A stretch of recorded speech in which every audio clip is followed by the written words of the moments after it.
نام کا بھی اثر ہوتا ہے، اچھا نام رکھیں گے تو اچھا اثر ہوگا۔ کہتے کہ آپ کے درس میں لوگ مسئلے پوچھتے ہیں عمرے کے، اپنے ملک سے عمرے کی تیاری کر کے نہیں آتے، اللہ ہدایت دے۔ غیر برادری میں شادی کرنا گناہ ہے؟ بالکل کوئی گناہ نہیں ہے، یہ تو رسم بنا رکھی ہے لوگوں نے۔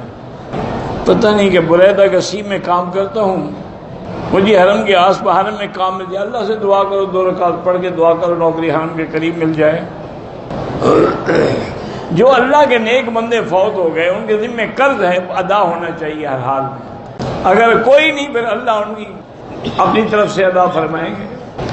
بیسن یا نلکے پر کھڑے ہو کر وضو کر سکتے ہیں، جب کھڑے ہو کے غسل کر سکتے ہو تو وضو کرنے میں کون سے کانٹے پڑے ہیں؟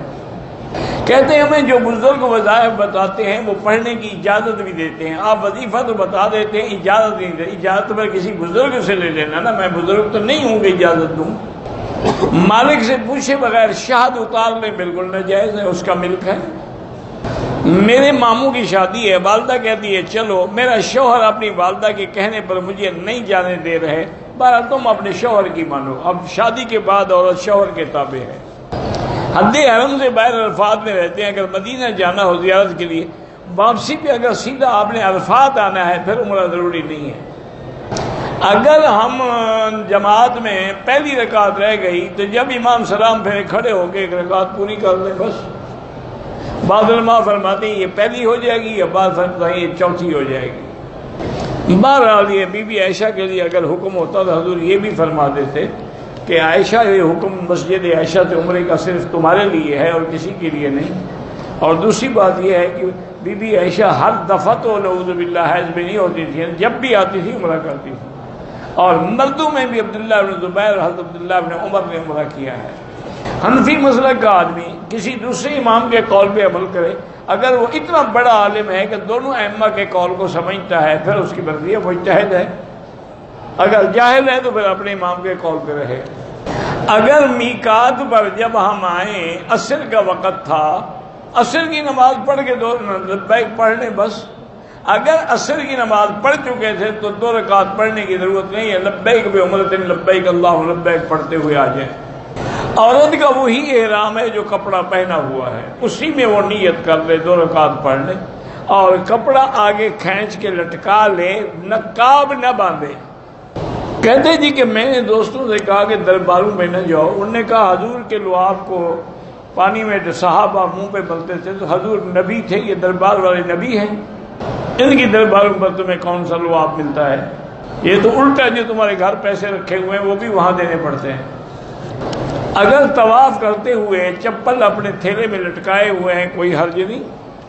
اللہ جن کی بھی اولاد نہیں ہے ان سب کو اولاد عطا فرمائے، اور اولاد بھی صالح عطا فرمائے، اور اس کے لیے وہی دعا مانگا کریں جو پیغمبروں نے مانگی ہے، رب لا تذرنی فردا وانت خیر الوارثین۔ بہرحال دیکھیں جی، مسئلہ جو ہے وہ تو یہی ہے کہ نماز میں حکم ہے 1 کلاک، لیکن علماء فرماتے ہیں کہ جب ایک عبادت کا ذکر ہے تو باقی سب عبادت بھی اسی پہ قیاس کریں گے، پھر طواف کا بھی 1 ملے گا، قرآن پڑھنے کا بھی، صدقے کا بھی، سب کا 1 لاکھ ملے گا۔ عمرہ کرنے کے بعد احرام کو دوبارہ دھونے کی ضرورت ہے، عمرے کرنے سے احرام پلید تو نہیں ہو جاتا کہ دوبارہ دھویا جائے۔ بغیر مجبوری کے بھی مسجد عائشہ سے عمرہ ہو سکتا ہے، بالکل۔ عمرے اور طواف میں صرف حجر اسود پہ اشارہ کرنا ہے اور رکن یمانی پہ ہاتھ لگانا ہے۔ جو لوگ انبیاء کی زندگی کے قائل نہیں ہیں، بہرحال اللہ ان کو ہدایت دے، میں ان کے بارے میں کسی کے بارے میں فتویٰ نہیں لگاتا، یہ فتویٰ دینا علماء کا کام ہے، مفتیوں کا کام ہے۔ یہ مسائل اختلافی ہیں، بعض حیات کے قائل ہیں، بعض قائل نہیں ہیں، بعض برزخی کے قائل ہیں، بعض برزخی کے بھی قائل نہیں، اللہ ہدایت دے۔ ویسے اہل سنت والجماعت متفق طور پر حیات کے قائل ہیں، ما سوائے فرقہ کرامیہ کے۔ آب زمزم پینے کا وہی طریقہ ہے جیسے باقی پانی پیتے ہو، لیکن فرق اتنا ہے کہ کھڑے ہو کے پی لو تو گناہ نہیں ہوگا۔ کہتے جی کہ یہاں ہم نے دیکھا ہے کہ حرم میں ہر مسلک کے آدمی ایک امام کے پیچھے نماز پڑھتے ہیں، اچھی بات ہے، تمہارے ملک میں تو فرقہ بندی ہے، اللہ ہدایت دے۔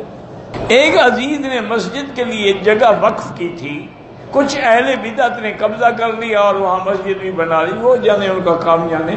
دوسرے کی زمین پہ قبضہ کر کے مسجد بنانا شریعت میں جائز نہیں ہے۔ اب ایسا کرو، کہ لوگوں کی نمازیں برباد نہ ہوں، جنہوں نے بھی بنائی ہے نا مسجد تو ان کو وقف کر دو، کہو ٹھیک ہے بھائی میں نے تمہیں دے دی ہے بس، تاکہ آپ مسجد کو توڑو گے تو نہیں نا، بن گئی، غلط بنی، بن گئی ہے، جب بن گئی ہے تو اب تمہارا کام ہے کہ تم سب کی نمازیں ٹھیک کرو۔ کہتے ہیں کہ عورتوں کی بھی آپ تعریف کر دیا کریں، اس کی کوئی وجہ نہیں، وجہ بھی تو بتاؤ نا۔ جو تعریف کے قابل ہیں ان کی تعریف کرتا ہوں، جو تعریف کے قابل نہیں ہیں ان کی شکایت کرتا ہوں، سب کی تو نہیں کرتا۔ اللہ کے بندے، عورتیں بھی پہلے زمانے میں تھیں، مرد بھی پہلے زمانے میں تھے، نہ اب عورتیں رہیں نہ مرد، اب تو صرف نام والی بات ہے۔ یہ بھی دعا کرو کہ اسلام پہ اور کلمے پہ موت آ جائے۔ میرا تعلق پاکستان سے ہے، رہائش دبئی میں ہے، میں بیٹے ہیں 3، ان کو دین کی تعلیم دلوانا چاہتا ہوں۔ اللہ سے دعا بھی مانگا کرو، دبئی میں بڑے اچھے مدرسے ہیں دین کے، اللہ کے بندے۔ کہتے ہیں کسی ایسی کتاب کا نام بتائیں جس میں چاروں ائمہ کے احوال ہوں، تو یہ تو بڑی ایک کتاب تو ہے نہیں، کئی ہیں۔ ائمہ اربعہ کی سیرت پہ بڑی کتابیں علماء نے لکھی، الگ الگ بھی لکھی ہوئی ہیں، سب تبع تابعین کے نام تو نہیں آ سکتے، تو لاکھوں سے بھی زیادہ ہے۔ ایسی مستند کتاب، کوئی ایسی کتاب نہیں جس میں اویس کرنے کے لیے الگ کچھ لکھا گیا ہو۔ پہلا عمرہ کیا، اٹینڈ کروا دی، پھر مدینہ گئے، واپسی پر میقات سے عمرہ کے احرام باندھ، طواف کیا، صفا کیا، کینچی سے 4 جگہوں پر بالوں کو کٹ لگایا۔ جب آپ اس طرح پھروا چکے تھے تو کٹ کس چیز کو لگوایا؟ چمڑا کاٹا تھا 4 جگہ سے، سیدھی بات ہے، دم پڑ گئی، اس طرح بھی پھرواؤ، دم بھی دو۔ اللہ کے بندے 1 ہفتہ پہلے اس طرح پھروایا، اب کینچی سے کٹ لگا رہا ہے، کوئی حل کی آپ کی کسر پوری نہیں ہوئی، آپ اس طرح بھی پھروائیں اور ایک دم بھی دیں۔ میری بیوی نے پہلا عمرہ جو کیا وہ اپنے بعد کے نام سے نیت کر کے کیا، جو فوت ہو گئے، ٹھیک ہے، اب اپنا کرنا چاہتی، مسجد عائشہ سے کر لے، جیرانہ سے کر لے، طائف سے کر لے، اچھا کیا اس نے، والد کا حق ہے اس پر۔ بادشاہ بھائی نے آپ کو سلام کہا ہے، اللہ خوش رکھے، اللہ شفا عطا فرمائے۔ کہتا ہے آپ نے کہا تھا کہ بیوی کو خرچہ دیا کرو تو جھگڑا نہیں کرے گی، وہ تو خرچہ دیتے ہو نا، میں نے تو کہا تھا اس کے علاوہ کوئی نذرانہ پیش کیا کرو۔ خرچہ تو ہر خاوند دیتا ہے، اس میں احسان کون سا ہے؟ آج تم بازار میں جاؤ، بہترین قسم کی 2 چوڑیاں گولڈ کی خالص سونے کی لے کے ہدیہ پیش کرو، تو خوش ہوتی ہے کہ نہیں ہوتی؟ خرچہ تو تمہارے ذمہ ضروری ہے، واجب ہے، وہ کون سا احسان کر رہے ہو؟ عمرے والے بالکل مسافر ہیں، کوئی بھی ہو جو سفر پہ ہے، چاہے عمرے والا ہو، حاجی والا ہو، دین والا، تعلیم والا، سب مسافر ہیں۔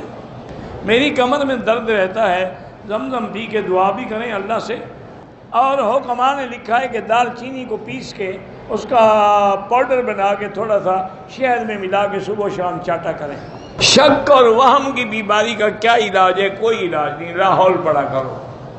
جنہوں نے بھی دعا کے لیے کہا ہے اللہ سب کی دعائیں پوری کرے۔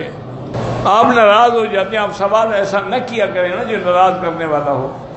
ایک آدمی نے 2 عمروں میں غلطی کی اور پاکستان پتہ نہیں کیا غلطی کی، یہ تو لکھو نا۔